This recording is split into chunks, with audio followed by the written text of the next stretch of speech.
Olá pessoal, eu sou o Léo, aqui nesse canal a gente conversa sobre literatura e no vídeo de hoje a gente continua a nossa série de leitura da Divina Comédia, de Dante Alighieri. No vídeo de hoje a gente vai ler do canto 6 até o canto 10 e lembrando que para quem quiser acompanhar essa série de leitura, aqui na descrição desse vídeo tem um link com a playlist da Divina Comédia, onde todos os vídeos dessa série vão ser postados em ordem. A Divina Comédia é um livro do início do século XIV, que tem um componente religioso bastante forte, mas aqui nessa série eu vou apresentar esse livro de uma maneira laica, sem nenhuma vinculação religiosa, de uma perspectiva um pouquinho mais acadêmica, e para quem tiver curiosidade eu também vou deixar aqui na descrição desse vídeo todas as referências de pesquisa que eu utilizei para gravar essa série. No vídeo anterior, nós acompanhamos o início da jornada de Dante e Virgílio pelo inferno, do canto 1 até o canto 5, e percebemos Dante sempre muito apavorado com tudo que ele via e duvidando da própria capacidade de realizar essa viagem. E o canto 5 encerra com Dante desmaiando depois de ouvir a trágica história de amor dos cunhados amantes Francesca de Rimini e Paolo Malatesta, que sentiam um amor tão intenso um pelo outro que continuaram juntos mesmo no inferno. Dante acorda do desmaio no canto seguinte, o canto 6, e quando acorda, percebe que estava em um lugar diferente, onde chovia eternamente uma chuva gelada e pesada, e em alguns momentos também caía um granizo ou neve, e a terra fedia, apodrecida por conta da água constante. Dante já não estava mais no segundo círculo do inferno, mas agora estava no terceiro. No local, Cérbero, o cão de três cabeças da mitologia greco-romana, latia e atacava os condenados que estavam imersos na lama e que se contorciam de pavor com os ataques.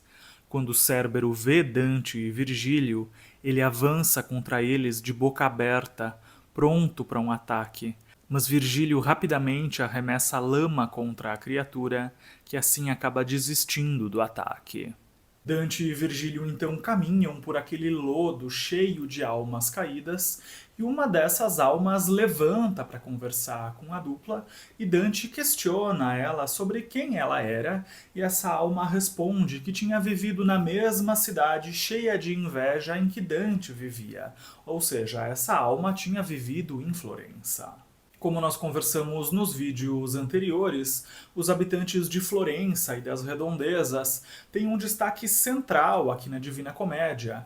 Isso porque esse livro é uma reação a todos os acontecimentos turbulentos pelos quais Florença passava e de onde Dante inclusive foi expulso por motivos políticos.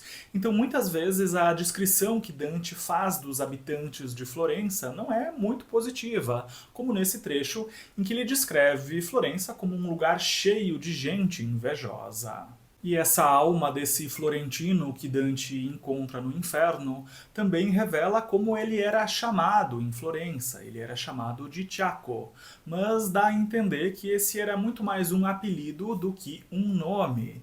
E também revela que em vida tinha sido um guloso, e era esse o motivo dele estar sendo punido no terceiro círculo do inferno, onde justamente eram punidos os gulosos. E sobre Chaco, não se sabe se ele é um personagem totalmente fictício ou baseado em uma figura real. E existe essa dúvida justamente porque Dante imaginou várias pessoas reais como condenadas do inferno. E Chaco também pode significar porco, e nesse sentido Dante dá um tom bastante pejorativo para esse personagem. E alguns também acreditam que Chaco é um diminutivo de Giacomo, mas de qualquer maneira a identidade desse personagem é um completo mistério. E Dante, conversando com esse personagem, lamenta o destino de Chaco e também se questiona o porquê de Florença estar tão dividida, tão partida pela discórdia e pelas rixas políticas, e também se questiona se existiria alguém justo vivendo naquela cidade. Tiago profetiza que os partidos políticos de Florença, que viviam em uma grande rivalidade, teriam uma luta selvagem, e um deles acabaria sendo expulso de Florença, o que realmente aconteceu no ano de 1301, quando o Papa Bonifácio VIII e o Conde Carlos de Valois da França se uniram para atacar Florença. E aproveitando a confusão e a instabilidade causada pela invasão, os partidos contrários expulsaram os membros do Partido dos Guelfos Brancos, do qual Dante fazia parte, tornando Dante um exilado em 1302. Mas mesmo assim, Dante não vai colocar o próprio partido só como uma vítima disso tudo. Ele também critica o próprio partido várias vezes, mostrando com isso algo muito importante, que é a autocrítica. Como nós conversamos no vídeo anterior, o Dante autor situa a viagem pelo inferno do Dante personagem no ano de 1300. E nessa passagem da conversa com Tiaco, Tiaco revela o futuro e revela algo que aconteceria nos anos seguintes, entre o final de 1301 e o início de 1302, exatamente porque a Divina Comédia é uma resposta literária a esses eventos de 1301 e 1302. Em 1301 foi a invasão de Florença e em 1302 aconteceu a expulsão de Dante. Mas Dante só começou a escrever a Divina Comédia depois desses eventos. Afinal, a Divina Comédia é uma reação a esses eventos de 1301 e 1302. Não se sabe exatamente o ano, mas se acredita que o Inferno da Divina Comédia foi escrito entre 1304 a 1308, em algum momento entre esses anos. Então, quando nós lemos na Divina Comédia sobre essas previsões do futuro que realmente aconteceram, isso não significa que o Dante autor previa o futuro ou que ele tinha alguma habilidade sobrenatural, mas ele prevê e acerta simplesmente por estar escrevendo sobre esses eventos depois que eles já aconteceram. Ou seja, Dante começa a escrever a Divina Comédia aproximadamente em 1304, sobre uma história que se passa em 1300, em que o Dante personagem recebe profecia sobre o futuro, sobre os eventos que aconteceriam no ano de 1301 e 1302. E esses eventos já tinham sido vividos pelo Dante autor, porque o Dante autor escreve justamente para criticar os eventos de 1301 e 1302 e imagina a si mesmo sendo avisado sobre o futuro terrível que viria pela frente. Mas é importante frisar que a intenção de Dante não era fingir que ele sabia do futuro, mas sim reagir aos eventos de 1301 e 302. Ele reagiu através da literatura. A literatura foi um instrumento para Dante expor a visão dele de um modo artístico e também para se vingar do que aconteceu com ele, já que ele imagina alguns responsáveis pela expulsão dele como condenados do inferno. E continuando a conversa entre Dante e Tiaco sobre se existiria ou não alguém justo em Florença, Tiaco responde que só existiam duas pessoas justas em Florença, porque a cidade estava completamente consumida pela inveja, pela ganância e pelas discórdias, enfatizando mais uma vez esse tom bastante negativo que Dante dá para Florença e enfatizando também que Florença é o grande centro gravitacional desse livro. E com bastante curiosidade, Dante diz o nome de mais alguns florentinos e questiona Tiaco se esses florentinos estavam no inferno ou no céu. E Tiaco responde que eles estavam todos no inferno e que Dante poderia encontrar eles se descesse ainda mais profundamente pelos círculos do inferno, e logo Tiaco enjoa daquela conversa e se deixa cair na lama e afunda na lama, se juntando então aos outros condenados desse círculo. Dante e Virgílio continuam caminhando lentamente entre a lama e a chuva até que chegam no ponto em que era possível ir até o quarto círculo, descer para o quarto círculo do inferno, e nesse ponto eles encontram Plutão, ou seja, o correspondente romano do Hades grego, a divindade greco-romana então do submundo. Com uma voz bastante rouca, Plutão diz que aquele era um território governado por Satã, e Virgílio, percebendo que Plutão queria barrar a passagem deles, diz mais uma vez, como já disse nos cantos anteriores, que a passagem da dupla não podia ser impedida porque eles tinham autorização divina para realizar essa jornada. E Plutão então recua e permite a passagem dos dois, que continuam a descida pelo inferno. E nesse quarto círculo eram punidos os ávaros e os pródigos, ou seja, os sovinas e os gastadores. E eles eram condenados a girar eternamente empurrando pesos e a se chocar uns contra os outros, e depois que esse choque acontecia, o giro recomeçava. Só que algo muito interessante disso é que nesse choque eles eram forçados a lidar com a sua característica oposta, ou seja, os que não gastavam nada se chocavam com os que gastavam tudo, sendo obrigados então a lidar com o seu oposto em um giro eterno. E nesse trecho, mais uma vez, nós temos uma correspondência entre o erro e a punição desse erro, como nós já conversamos no vídeo anterior.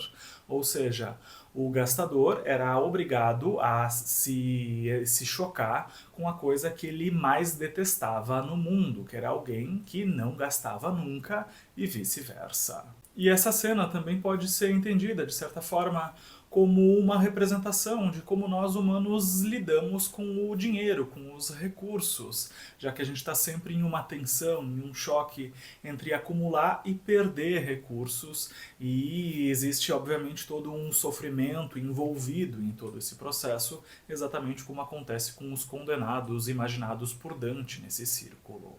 Virgílio então explica que naquele local eram punidos vários membros da igreja, principalmente papas e cardeais, que segundo Virgílio eram as pessoas mais avarentas de todas. Com esse comentário de Virgílio, nós percebemos mais uma vez a crítica que Dante faz à igreja da época, que segundo ele se preocupava muito mais com o acúmulo de riquezas do que com qualquer outra coisa. Lembrando que, como nós já conversamos nos vídeos anteriores, Dante acreditava que a igreja da época estava corrompida e tinha deixado de seguir os ensinamentos de Cristo, e boa parte do clero só queria saber de acumular riquezas e poder político. E era justamente esse o comportamento do Papa da época, Bonifácio VIII, que, buscando mais dinheiro e mais poder, invadiu Florença no ano de 1301. E a partir dessa invasão, Dante foi expulso da cidade. E então é exatamente por todo esse contexto que Dante era um grande crítico de uma igreja muito preocupada com dinheiro e gostaria que a igreja parasse de buscar apenas dinheiro e se concentrasse nos ensinamentos de Cristo, que, segundo Dante, era a verdadeira função da igreja. E essa crítica à cobiça do clero é uma constante na Divina Comédia, junto com as críticas aos habitantes de Florença. Virgílio pede para que eles seguissem viagem sem mais demoras e logo chegam nas águas de um rio que era bastante escuro, lodoso e quente. Era o rio Estige, um rio da mitologia grega. Dante e Virgílio chegaram então ao quinto círculo, onde eram punidos os irados e os rancorosos, e Dante observa que aquela água estava bastante agitada e que essa agitação nas águas era provocada pelos condenados que estavam brigando entre si e se davam chutes, cabeçadas e até mesmo mordidas. Virgílio então explica que aquelas eram as almas dos raivosos e que as bolhas que subiam até a superfície daquelas águas lodosas vinham dos suspiros dos condenados submersos nessas águas que xingavam e lamentavam a própria condição. Os dois então seguem caminhando e observando os condenados até que chegam perto de uma torre. E quando eles se aproximam dessa torre, Dante avista mais uma torre mais ao longe e percebe que essas duas torres trocavam sinais luminosos e fica muito intrigado com aquilo, questiona Virgílio sobre o que aquilo significava, mas Virgílio não responde e só pede que Dante observasse aquelas águas lamacentas que existiam por ali. Dante então observa que por aquela água vinha navegando um barco e o barqueiro xingava muito Dante e Virgílio, pensando que os dois eram condenados daquele círculo que tinham saído do castigo de ficar submersos naquelas águas. Virgílio explica para o barqueiro, chamado Flégias, e que era filho do deus grego Ares, que ele e Dante não eram condenados, e sim visitantes, e que Flégias apenas deveria levá-los até a outra margem para que eles pudessem continuar a viagem. Flégias fica menos raivoso depois dessa explicação de Virgílio e então permite que a dupla entre no seu barco e eles começam a navegar em direção à outra margem. Mas durante a travessia, uma das almas condenadas naquelas águas ergue a cabeça para fora da água e questiona Dante sobre o motivo dele estar no inferno antes da morte. Dante responde que ele não se demoraria ali e, quando questiona a alma sobre quem ela era, percebe que aquele era um conhecido inimigo e amaldiçoa aquela alma. Com muita raiva por encontrar Dante, que era um antigo inimigo, aquela alma ergue a mão e tenta puxar Dante para dentro da água, mas é impedido a tempo por Virgílio, que abraça e beija Dante depois de salvar ele daquele grande perigo. E Dante queria ver o inimigo afundando naquelas águas lamacentas, e Virgílio diz que logo ele teria esse prazer. E esse inimigo de Dante era Filippo Argente, um político florentino vindo de uma família aristocrática, e logo Dante vê ele sendo atacado por um grupo de almas raivosas, e Filippo então cai naquela água lamacenta, sendo atacado pelos outros condenados, e Dante contempla aquela cena com um grande prazer. E com esse trecho a gente percebe os objetivos pessoais de Dante com a escrita da Divina Comédia, que é, entre outras coisas, também uma pequena vingança de Dante, que imagina os próprios inimigos sendo condenados então ao inferno. E Dante tinha lá os seus motivos para detestar Filippo Argente. Isso porque quando Dante foi expulso de Florença, os bens, as propriedades dele foram confiscadas e foi justamente a família de Filippo que ficou então com as propriedades de Dante e ainda eram contra o retorno de Dante para Florença, e exatamente por isso que Filippo é um grande inimigo de Dante, e Dante então tinha os seus motivos para detestar esse homem. Depois de observar o inimigo afundando na lama, Virgílio explica que eles estavam se aproximando do Dite, a cidade habitada pelos anjos rebeldes, e o barqueiro logo grita para que os dois saltassem do barco. E com esse trecho a gente percebe o grande sincretismo religioso da Divina Comédia, já que Dante uniu as tradições religiosas greco-romanas, ou seja, as tradições pagãs, com a tradição cristã. Então, nessa cena a gente percebe isso claramente, porque Dante vê anjos caídos, que são figuras da tradição cristã, logo depois de ter andado de barco com Flégias, que era filho do deus Ares. E essa situação de sincretismo religioso vai se repetir na obra inteira. E já na margem oposta, perto do Dite, os anjos caídos percebem que Dante estava vivo e começam a gritar para ele, se questionando como que ele tinha ido parar ali estando vivo e o que ele estava fazendo ali, que era um lugar de almas, um lugar de pessoas mortas. Virgílio se aproxima e tenta conversar com um dos anjos caídos em particular para negociar a passagem, mas os anjos caídos não permitem a passagem e ainda ameaçam separar Dante e Virgílio, deixando Dante completamente apavorado. Afinal, se isso acontecesse, ele ficaria completamente sozinho no inferno, sem saber o que fazer e nem como sair dali. Mas Virgílio tenta acalmar Dante, dizendo que a viagem deles tinha autorização divina e pede para Dante esperar enquanto ele tentaria convencer os anjos caídos a liberarem a passagem. Virgílio vai então conversar com os anjos caídos para tentar negociar uma passagem, e enquanto isso Dante fica sozinho e apavorado, porque não sabia exatamente o que Virgílio iria conversar, e logo depois dessa conversa Virgílio volta bastante entristecido, bastante abatido, porque os anjos caídos não tinham permitido a passagem dos dois, mas mesmo assim Virgílio tinha a esperança de que alguma intervenção divina pudesse surgir e ajudar eles a passarem por esse trecho do inferno. E nesse trecho em que os anjos caídos não permitem a passagem dessa dupla, mesmo eles tendo uma autorização divina, o Dante autor reforça a ideia justamente de rebeldia desses anjos que não iam obedecer tão facilmente a uma ordem divina.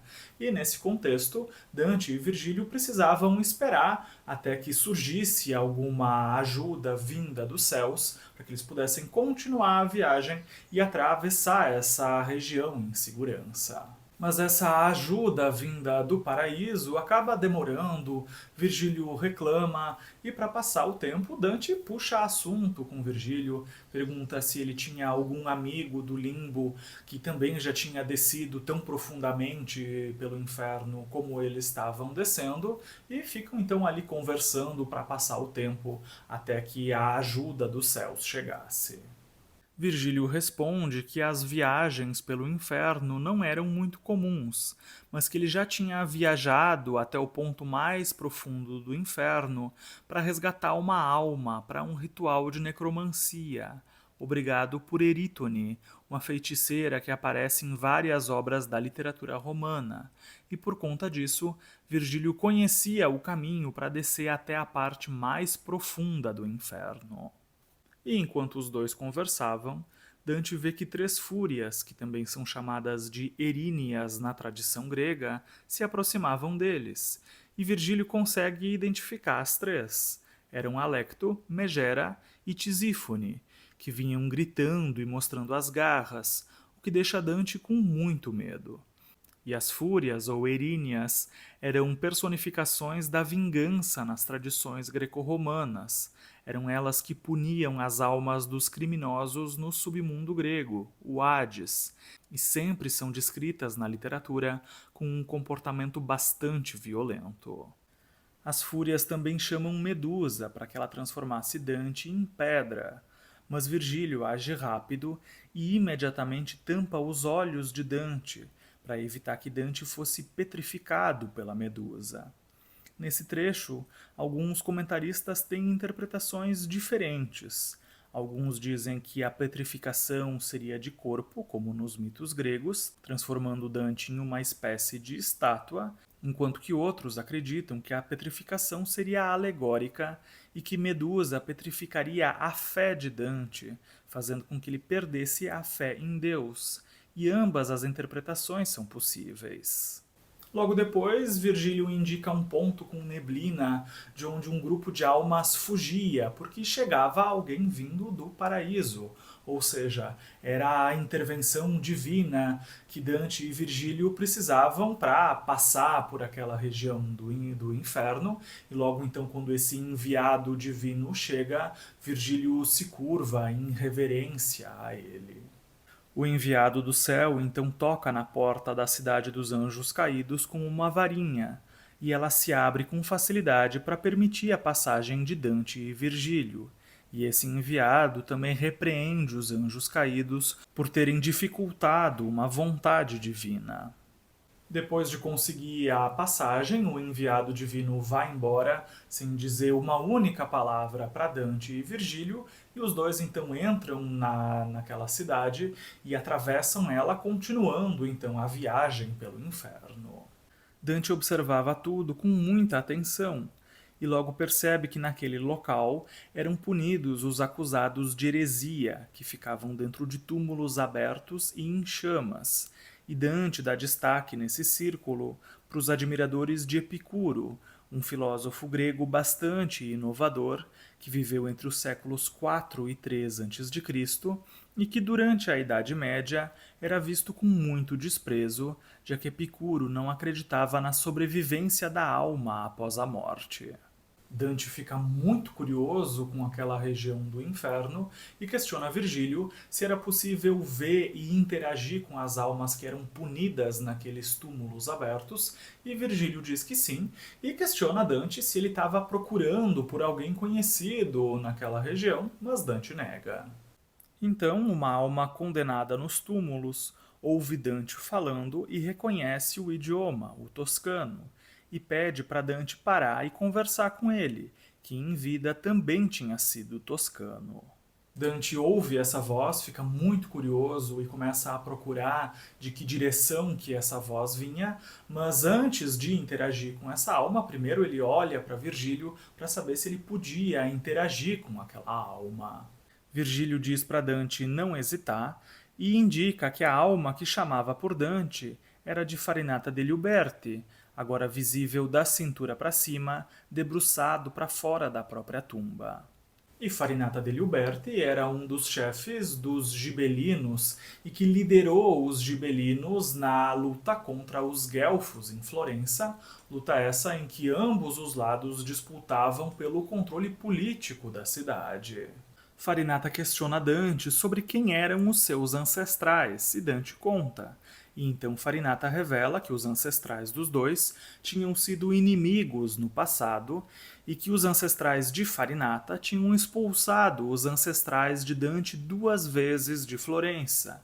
E esse trecho expõe a profunda divisão política de Florença, dividida entre guelfos e gibelinos, em uma antipatia que não era só discursiva, mas também bastante conflituosa e levava a várias batalhas pelo controle da cidade e a muito derramamento de sangue de ambos os lados. Com essa temática do encontro com um adversário político no inferno, mais uma vez nós temos esse tema tão recorrente na Divina Comédia, que é a condenação de um inimigo ao inferno. Dante imagina todos os seus inimigos como condenados do inferno, refletindo a tensão política que existia entre os guelfos e os gibelinos e criticando muito essa tensão entre essas duas facções, e essa crítica vai atravessar então a obra inteira e é inclusive um dos motores para esse livro existir. E depois dessa fala de Farinata sobre ele ter expulsado os ancestrais de Dante, Dante rebate, dizendo que os ancestrais dele tinham voltado para a cidade, e eles entram então em uma discussão que nos revela toda a complexidade daquele momento histórico em que as lutas já vinham de muito tempo, essas lutas entre guelfos e gibelinos não eram exclusivas do tempo de Dante, já vinham desde muito antes, inclusive os ancestrais de Dante também foram afetados por essas rixas que existiam entre essas duas facções que lutavam pelo controle de Florença. E ouvindo aquela discussão política interminável, uma outra alma se ergue de um dos túmulos. E era a alma do pai de um dos amigos de Dante. Esse amigo se chamava Guido Cavalcanti e também era poeta. E o pai de Guido questiona Dante sobre o porquê do filho dele não estar junto com Dante. Dante responde que Guido não estava com ele porque Dante estava sendo guiado por Virgílio, mas Dante acaba falando muito rapidamente, se expressando com pressa e acaba sendo mal entendido, já que o pai do amigo dele entende com essa fala que o filho Guido estava morto, mas na verdade Guido Cavalcanti ainda não estava morto, e então essa fala de Dante foi só mal interpretada pelo pai do Guido. Guido Cavalcanti, assim como Dante, foi poeta e também era do partido dos Guelfos Brancos, e ele e Dante foram muito amigos, e Guido acabou morrendo no ano de 1300, no mesmo ano em que o enredo da Divina Comédia se passa, mas no momento em que a história se passa, ele ainda não tinha morrido. Mas sem dar grandes explicações para o pai do amigo, Dante continua discutindo política, muito empolgado com o Farinata, e só depois ele percebe que ele tinha sido mal interpretado pelo pai do amigo, que tinha ficado muito triste, imaginando que o filho estava morto, e fica com muita pena do pai de Guido, e isso deixa Dante com uma dúvida na cabeça. Ele se questiona se os mortos sabiam ou não o que acontecia no mundo dos vivos, já que Guido estava vivo. E ele lança esse questionamento então justamente para o Farinata, questionando então se os mortos sabiam do que estava acontecendo no presente no mundo dos vivos. Farinata responde que os mortos não sabiam sobre o que se passava entre os vivos no tempo presente, mas eram capazes de prever o futuro. E muito entristecido pelo mal-entendido com o pai do amigo, Dante pede que Farinata avisasse o pai de Guido que o filho ainda estava vivo, e revela que só não tinha dito isso para ele anteriormente porque pensava que os mortos sabiam o que se passava no mundo dos vivos. E nesse momento, Virgílio começa a apressar Dante, porque eles precisavam ir embora. Eles já tinham ficado muito tempo naquele lugar, mas mesmo assim Dante estava muito empolgado com a conversa com Farinata e ainda faz uma última pergunta. Ele questiona a Farinata quem eram as outras almas condenadas no sexto círculo. Farinata explica que ali eram punidas mais de 1000 almas, e entre elas estavam o imperador Frederico II e também o cardeal Ottaviano degli Ubaldini, vindo de uma família nobre gibelina. Logo depois de citar o imperador e o cardeal, Farinata se cansa da conversa e diz que não revelaria mais nada e volta então para o próprio túmulo, e Dante e Virgílio seguem viagem e logo chegam em um local em que começava um fosso e nesse ponto termina o canto 10. E com o fim do canto 10 também termina o nosso vídeo de hoje. Gostaria muito de agradecer a companhia de vocês. E no próximo vídeo a gente continua a nossa leitura da Divina Comédia a partir do canto 11 do Inferno. Um abraço e até lá!